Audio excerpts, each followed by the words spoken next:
Praise the lord, హల్లెలూయా. దేవుడి నామానికి మహిమ, ఘనత, ప్రభావం కలుగును గాక. పరిశుద్ధుడు, సర్వశక్తిమంతుడు మనకి తోడుగా ఉండును గాక. ఆయన కృప నిరంతరము కూడా మనతో ఉండును గాక. ఈ ఉదయకాల సమయంలో దేవుడు మనతో మాట్లాడుచున్న మాట యెషయా గ్రంథంలో నుంచి 54వ అధ్యాయము 7వ వచనము. నిమిషం మాత్రమే నేను నిన్ను విసర్జించి తిని గొప్ప వాత్సల్యముతో నిన్ను సమకూర్చెదను. నిమిషం మాత్రమే నేను నిన్ను విసర్జించి తిని అంటున్నాడు దేవుడు. అంటే ఒక క్షణము అలా జస్ట్ మర్చిపోవట. అదేమిటి? దేవుడు ఒక క్షణం మర్చిపోతాడా?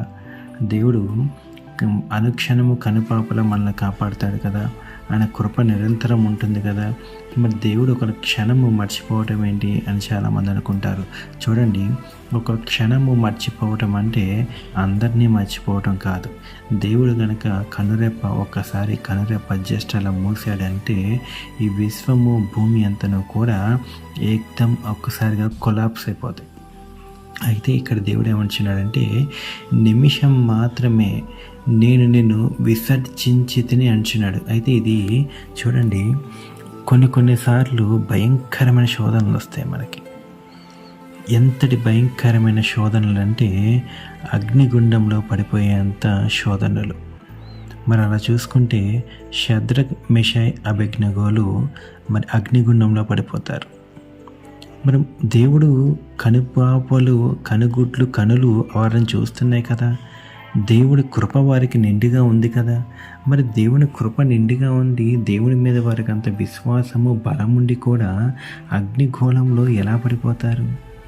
ఎలా పడిపోవడానికి దేవుడు అనుమతించాడు అంటే ఇక్కడ చూడండి, కింద గొప్ప వాత్సల్యముతో నిన్ను సమకూర్చేదను. అంటే ఆ శోధన నేను మర్చిపోతేనే నీకు శోధన. జస్ట్ ఒక రెప్పపాటు నిన్ను చూడకుండా ఉంటేనే నీకు శోధన వస్తుంది. ఆ శోధన ఒక్కసారి రాగానే మరి వారు అగ్నిగుండంలోకి వెళ్ళినప్పుడు కూడా వారు తిరిగి బయటకు వచ్చారు. అంటే చూడండి, దేవుడు చూపించిన వాత్సల్యము వారు తిరిగి రావటమే కాదు, వారు ఎవరైతే నెబుకద్నెజర్ రాజులు దేనికైతే ప్రతిమను చూడమన్నాడో వీరు మరి లోపలికి వెళ్ళి వచ్చిన తర్వాత వీరు నమ్ముకున్న దేవుడే గొప్ప దేవుడు అని చెప్పారు. వారికి అంతేకాదు, వారికి ఇంకా అధికమైన ఘనతని మరి ఆ రాజు చేత దేవుడు ఇప్పించున్నాడు. కొన్నిసార్లు వస్తాయి శ్రమలు, చనిపోయేంత సిచ్యువేషన్స్ కూడా వెళ్తాం. కానీ దేవుడు పంపనీడు, అంత దూరం తీసుకెళ్ళనీడు. ఆయన ఒక్కసారి జస్ట్ విసర్జిస్తేనే మనకి చనిపోయేంత శ్రమలు వస్తున్నాయంటే ఆయనకి కంటిన్యూ మనం చూడకపోతే ఇక బ్రతికుండం మనం. కానీ దేవుడు ఇవన్నీ కూడా ఎందుకు ఇస్తాడండి? కొన్నిసార్లు కొంతమందికి మాత్రమే ఇది. ఆ కొంతమంది కూడా ఎందుకంటే ఆయన ఆశీర్వదించడానికి, బలంగా నిలబడటానికి,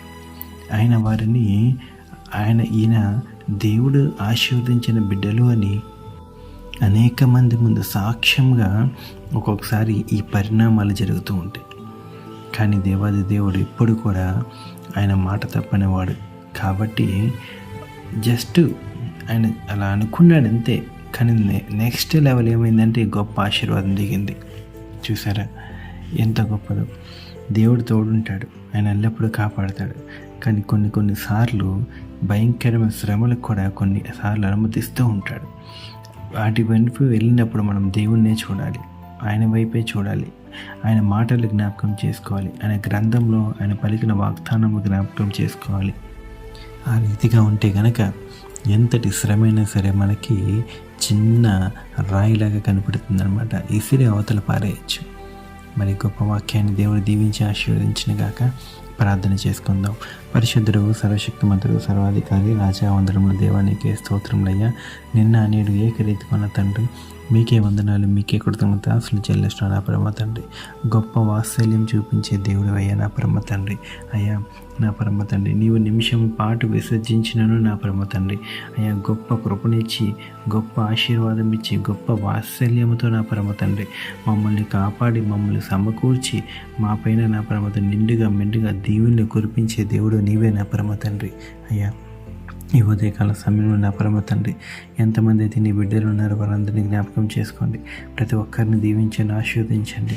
పేరు పేరున నా పరమ తండ్రి జ్ఞాపకం చేసుకోండి. దీనుల్ని అల్పుల్ని జ్ఞాపకం చేసుకోండి.